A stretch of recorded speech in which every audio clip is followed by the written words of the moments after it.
Namaku Nadia, usia 30 tahun. Aku bekerja sebagai desainer grafis freelance dari rumah. Hidupku sederhana, tapi penuh syukur. Aku tinggal bersama suamiku, Fajar, di rumah kecil hasil keringat kami berdua di pinggiran kota Bogor. Kami menikah 5 tahun lalu. Saat itu, hidup kami jauh dari kata nyaman. Fajar baru saja kehilangan pekerjaannya karena perusahaannya bangkrut. Aku yang saat itu hanya lulusan D3, desain mencoba membantu dengan menerima proyek-proyek kecil, kadang dari teman, kadang dari platform online. Aku masih ingat jelas, malam-malam ketika kami hanya makan mie instan sambil menertawakan betapa miskinnya kami. Tapi entah kenapa, aku bahagia, karena kami saling mendukung. Fajar adalah tipe suami yang penuh semangat. Kalau dia gagal hari ini, besok dia bangkit lagi. Dia sering bilang, kita mungkin jatuh hari ini, tapi selama kita jatuh bareng, aku nggak takut.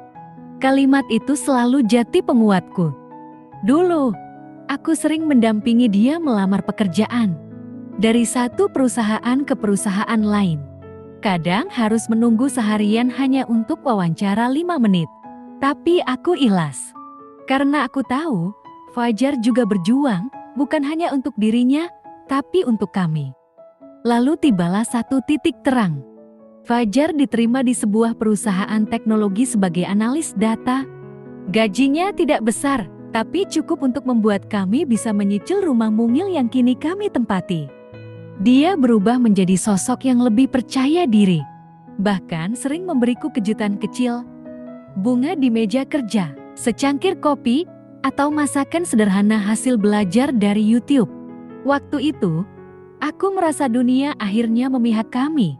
Hubungan kami pun terasa hangat, penuh tawa dan candaan ringan. Tiap malam, kami suka duduk di teras rumah, sekadar membahas masa depan atau menertawakan hal-hal sepele. Kami berencana punya anak tahun depan, setelah tabungan cukup dan semua stabil. Singkatnya, hidup kami berjalan baik.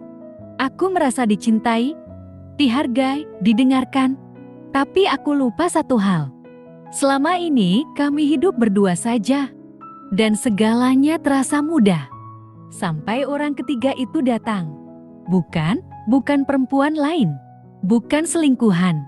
Tapi tetap saja, dia masuk ke dalam rumah kami dan perlahan merubah segalanya. Dia adalah ibu kandung Fajar, Bu Rika.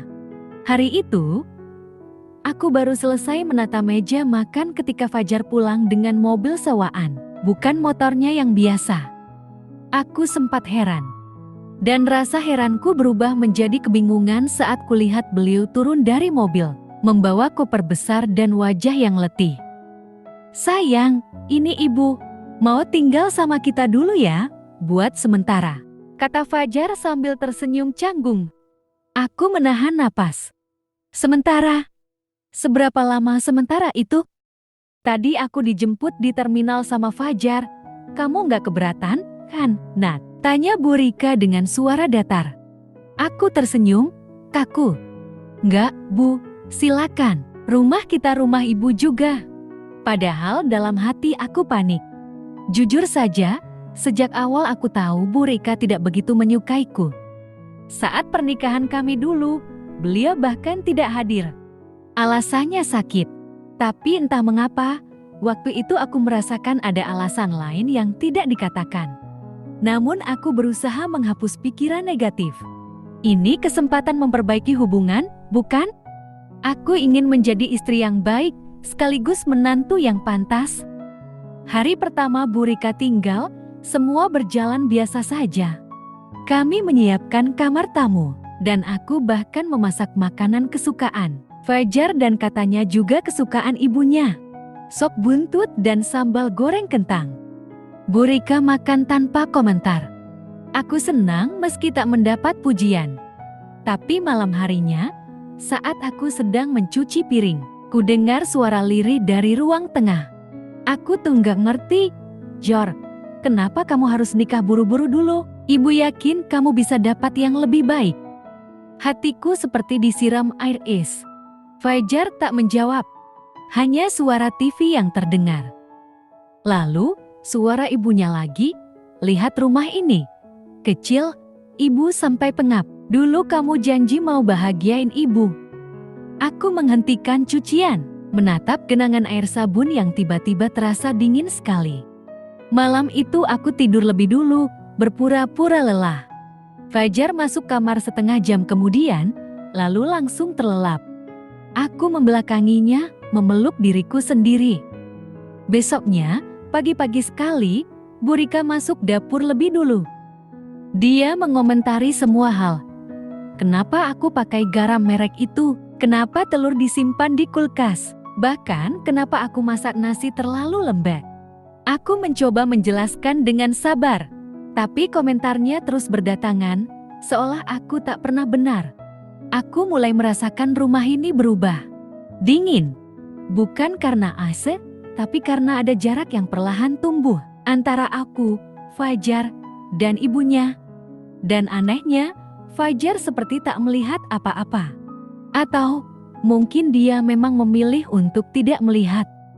Itulah kalimat yang terus terulang di kepalaku, malam demi malam. Setiap kali aku berbaring di sisi Fajar yang mulai terasa seperti orang asing.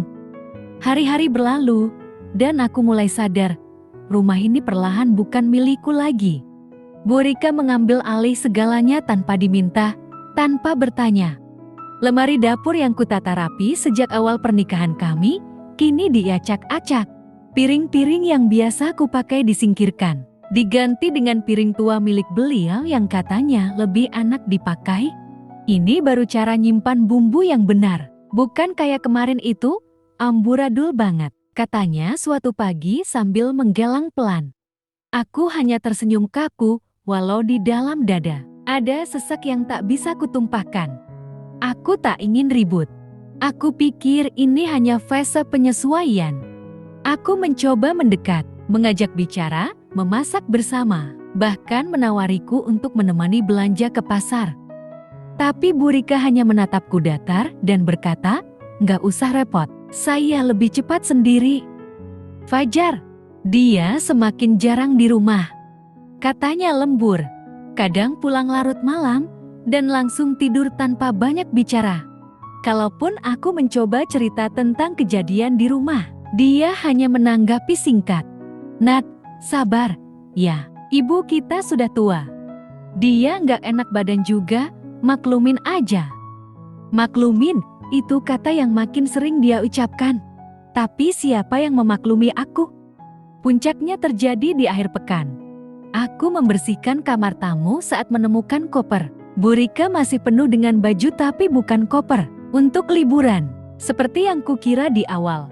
Ada puluhan baju, ada obat-obatan, dan bahkan bingkisan dari kampung. Aku mulai sadar, Bu Rika tidak datang untuk singgah. Dia datang untuk tinggal. Malam harinya, saat makan malam, aku memberanikan diri bertanya, "Jar, ibu bakal tinggal berapa lama di sini?" Fajar menunduk sebentar, lalu menatapku. "Untuk sementara waktu, Nat, sampai ibu sehat betul. Kan kamu tahu, di kampung gak ada yang bisa jagain." Bu Rika menimpali cepat, "Kalau kamu keberatan, gak apa-apa. Jor, ibu bisa balik. Walaupun nanti di kampung kalau ibu kenapa-kenapa, ya itu bukan salah siapa-siapa." Nada bicaranya sengaja diseret. Aku tahu maksudnya. Dan aku tahu Fajar juga tahu. Tapi yang keluar dari mulut suamiku hanyalah, "Enggak, Bu, ibu tinggal aja di sini, aman kok." Lalu, dia menatapku dan bukan tatapan meminta persetujuan. Tapi tatapan seolah berkata, "Terimalah, ini keputusan." Aku tak menjawab. Aku hanya tersenyum kecil, sambil menelan rasa pahit yang belum pernah ku kecap sebelumnya. Kupikir, itu adalah yang terburuk. Tapi ternyata, rasa pahit itu hanya pembuka. Yang lebih menyakitkan datang tak lama kemudian dan kali ini, bukan lagi dalam diam. Pagi itu aku sedang mencuci baju di halaman belakang. Seperti biasa, Bu Rika duduk di ruang tengah sambil menonton sinetron. Suaranya keras sekali, bahkan bisa kudengar sampai ke dapur. Tapi aku tak berani menurunkannya, aku takut dibilang tidak sopan. Saat aku kembali masuk rumah, kulihat wajah Bu Rika berubah. Tegang. Tangannya meraba-raba meja kecil tempat ia biasa meletakkan dompet dan HP. Dompet ibu, mana dompet ibu? Suaranya meninggi. Aku terkejut. Loh, Bu, tadi masih di meja, kan? Saya nggak lihat siapa-siapa masuk. Dia berdiri, matanya menatap tajam ke arahku. Kamu tadi bersih-bersih, kan? Jangan-jangan kamu yang nggak sengaja nyenggol atau... Ya, kamu tahu sendiri, kadang orang tuh bisa hilaf. Aku diam, mulutku kaku. Apakah dia menuduhku? Fajar baru saja pulang dari pasar saat keributan kecil itu terjadi. Bu Rika langsung menghampirinya dengan suara yang dibuat lirih, tapi cukup keras untuk kudengar. Jor, dompet ibu hilang di rumah ini. Tadi cuma ada aku dan Nadia. Mataku membelalak. Mas, aku nggak lihat apa-apa. Aku cuma dari belakang cuci baju. Ibu nggak nuduh, potong Bu Rika cepat. Tapi ini bukan kejadian kecil. Di dalam dompet itu ada uang ibu buat bayar kontrol ke dokter minggu depan. Fajar terlihat bingung. Dia menatapku, lalu menatap ibunya. Lalu berkata, coba dicek lagi, Bu, mungkin jatuh ke sela kursi atau ke bawah baju. Aku pikir itu akan meredakan semuanya. Tapi tidak. Malam harinya, aku mendengar suara sayup dari kamar Bu Rika. Jor, kamu tuh terlalu percaya sama orang luar. Ibu cuma takut kamu dibutakan cinta. Orang luar? Itu aku, istri sahnya. Perempuan yang bersamanya dari nol. Tapi kini disebut orang luar. Keesokan paginya, dompet itu ditemukan. Terselip di bawah bantal kursi. Uangnya utuh. Tidak ada permintaan maaf. Tidak ada penjelasan. Hanya gumaman singkat. Oh, ternyata di sini. Dan Fajar, dia hanya tertawa kecil. Tuh kan, Bu, hilangnya biasa aja. Aku tertawa juga, tapi bukan karena lucu. Tertawaku hampa. Karena hari itu, untuk pertama kalinya, aku merasa dikhianati.